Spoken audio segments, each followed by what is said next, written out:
అని చెప్తున్నారు కదా, అదే ఓటింగ్ వైజ్ ఉంటుంది. మన చేతిలో లేదు, అంత ఓటింగ్ వైజ్ బట్టే మనం వెళ్తున్నారు.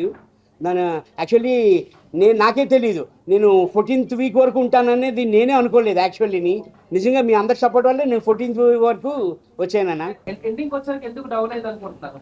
అంటే లేదన్న, యాక్చువల్లీ అక్కడ మనకి నేను సెకండ్ రౌండ్లోనే టాస్క్ ఉంది కదా అన్న, బాక్స్ గేమ్. ఆ గేమ్లోనే సెకండ్ రౌండ్లోనే నాకు స్కోరింగ్ అంతగా లేకపోవడంలోని నన్ను ఆ గ్రూప్లోంచే నన్ను తీర్చారు యాక్చువల్లీ.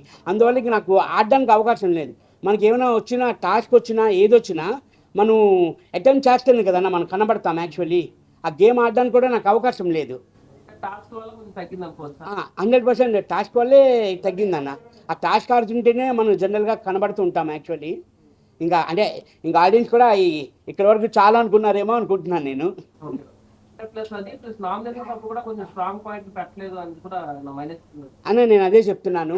చాలా వరకు అందరూ అదే అంటున్నారు, స్ట్రాంగ్గా మాట్లాడలేదు, మీరు చాలా షార్ట్గా మాట్లాడతారు, తక్కువగా మాట్లాడతారు అంటారు.